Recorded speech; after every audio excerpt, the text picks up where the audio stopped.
क्योंकि आपका फेंका हुआ एक कचरा इस पूरे इकोसिस्टम को डिस्ट्रॉय करने के लिए रिस्पॉन्सिबल है। देश के बहुत से शहरों में हमें गार्बेज का पहाड़ देखने को मिलता है और इन पहाड़ों में योगदान होता है हमारा ई वेस्ट का भी। तो आज के इस वीडियो में ई वेस्ट को लेकर ही बात करेंगे। नमस्ते दोस्तों, मेरा नाम है शुभम और आप देख रहे हैं और आपकी इजाजत के साथ आज का ये कथा आरंभ करता हूं। कोई भी इलेक्ट्रॉनिक्स आइटम जो कि आप डिस्कार्ड कर देते हैं, जो कि आप यूज करना छोड़ देते हैं, जो कि आप फेंक देते हैं, चाहे इसके अंदर आपका एक यूएसबी वायर आ गया, यूएसबी चार्जर आ गया, रेफ्रिजरेटर आ गया, वॉशिंग मशीन आ गया, मतलब बहुत लंबी लिस्ट है इसकी, मैं किस किस के नाम गिनाऊं आपको। तो ये सारा जो होता है, जो कि आप यूज करना छोड़ देते हैं, जो कि आप डिस्कार्ड कर देते हैं, ये सारा आपका आ जाता है ई कचरे के अंदर, यानी कि ई वेस्ट के अंदर। और इस तरह से हम और आप योगदान करते हैं देश के शहरों में इन बन रहे कचरों के पहाड़ों में। और ये जो भी ई वेस्ट है, इन सारे ई वेस्ट का सही तरीके से डिस्पोजल होना बहुत जरूरी है, क्योंकि इन सारे ई वेस्ट में बहुत सारे खतरनाक केमिकल्स होते हैं, जिसको कि आप हैजार्डस केमिकल्स भी बोलते हैं, जो कि हमारे वातावरण को, हमारे इन्वायरमेंट को पॉल्यूट करते हैं, चाहे वो मिट्टी हो, हवा हो या पानी हो। अगर मैं आपको बताऊं तो मरकरी, जो कि बहुत सारे ई वेस्ट के अंदर आता है, इसकी वजह से आपको हो सकता है स्किन डिसऑर्डर या फिर रेस्पिरेटरी डिसऑर्डर। साथ में अगर आपका कैडमियम हो, लिथियम हो या फिर लेड हो, इसकी वजह से आपको हो सकता है कैंसर, क्योंकि ये सारा होता है कार्सिनोजेनिक। तो वही मैं आपसे कह रहा था कि अगर इन सारी चीजों का सही तरीके से डिस्पोजल नहीं हुआ तो बहुत सारी चीजें हो सकती है जो कि नहीं होनी चाहिए। हाल ही के एसोचैम के स्टडी ने बताया कि इंडिया टॉप 5 कंट्री में है, और ये कोई खुश होने की बात नहीं है, क्योंकि इंडिया प्रोड्यूस करता है टॉप 5 कंट्रीज के अंदर सबसे ज्यादा कचरा। और इंडिया से पहले आता है बस जापान, चाइना और जर्मनी। और एक साल के अंदर जो भी कचरा हम लोग करते हैं, ई वेस्ट जो हम लोग का होता है, उसके वजन की हम लोग बात कर ले, उसके वेट की हम लोग बात कर ले, तो एक साल में हम लोग 20 लाख टन, यानी कि बोइंग 747 आपको अगर 9,900 सामने खड़ा कर दिया जाए तो टोटल इतना कचरा, मतलब 9,900 बोइंग 747 के वेट का कचरा हम लोग एक साल में करते हैं। क्या आपको पता है कि कचरा दिनों दिन बढ़ता ही जा रहा है, क्योंकि चीजें बदल गई हैं पहले से। पहले जो फोन हम लोग 3-4 साल यूज कर लेते थे, अब जाके हम लोग फोन 2 से 3 साल यूज कर पाते हैं, क्योंकि फोन भी बहुत जल्दी पुराने हो जा रहे हैं, ऑब्सोलेट हो जा रहे हैं, क्योंकि बहुत से नए डिवाइसेस मार्केट में आ जा रहे हैं। कंपनियों का होड़ इतना ज्यादा है, चीजें इतनी सस्ती हो गई हैं कि हम उन चीजों को अफोर्ड भी कर सकते हैं। इस वजह से ये कचरा बढ़ता जा रहा है। और अगर हम इन सारी चीजों को सही तरीके से मैनेज कर सकें तो इन सारी चीजों को रिसाइकल किया जा सकता है, इन सारी चीजों का रीयूज भी किया जा सकता है। और इसमें गवर्नमेंट ने बहुत सारे स्टेप्स भी उठाए हैं, जिसके अंदर आपका आता है central e waste management and holding rules. और इसके अकॉर्डिंग हर स्टेट में आपको एक रिसाइकलिंग फैसिलिटी होनी ही चाहिए। और साथ ही जो भी प्रोड्यूसर हैं वो रिस्पॉन्सिबल हैं इन कचरों को डिस्पोज करने का इको फ्रेंडली तरीके से। और जहां पे प्रोड्यूसर ये सब काम ना कर पाए, वहां पे जो डिस्ट्रीब्यूटर हैं वो इन सारे कचरों का सही तरीके से डिस्पोज करेंगे या फिर रिसाइकल करेंगे। इतना सब कुछ होने के बाद भी जो रिसाइकलिंग कैपेसिटी हमारे देश की है वो बहुत ज्यादा कम है। और इन सारी चीज़ों की वजह हमारे अवेयरनेस की कमी भी है।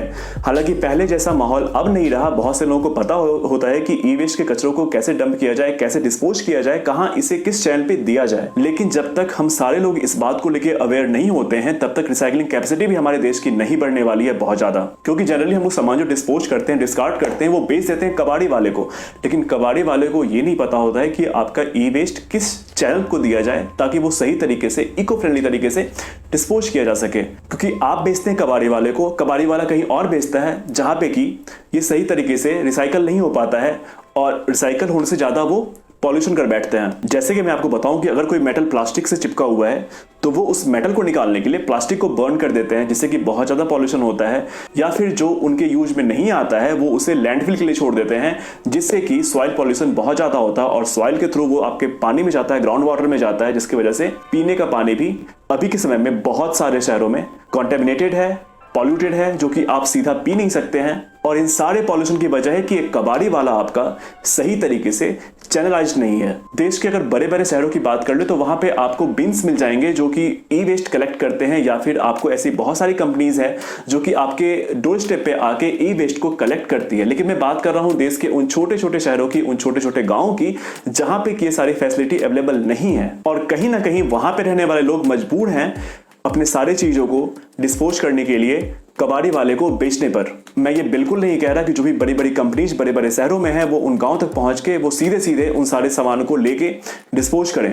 मैं ये चाह रहा हूं कि ये छोटे छोटे जो कबाड़ी वाले हैं या फिर जो कचरा कलेक्ट करते हैं, उन सारे लोगों को ऑर्गेनाइज्ड किया जाए, उन सारे लोगों को चैनलाइज्ड किया जाए, ताकि उनकी रोजी रोटी भी मिलती रहे और देश का कचरा भी रिसाइकल होता रहे, रीयूज होता रहे। मैं आपसे ये कहूंगा कि अगर पॉसिबल हो तो आप अपने ई वेस्ट को किसी भी सर्टिफाइड रिसाइकलर को ही दें, ई वेस्ट रिसाइकलर को ही दें। और अगर आपके स्टेट में कोई भी रिसाइकलर नहीं है, अगर आपके आसपास कोई भी रिसाइकलर नहीं है, तो आप जिस भी स्टेट में रहते हैं आप उस स्टेट गवर्नमेंट के साइट को खोलें या फिर सिंपली गूगल सर्च कर ले ई वेस्ट मैनेजमेंट जो भी रिसाइकलर है उसके बारे में, या फिर जो भी कलेक्शन सेंटर है उसके बारे में। आपको बहुत ही आसानी से उसकी जानकारी मिल जाएगी।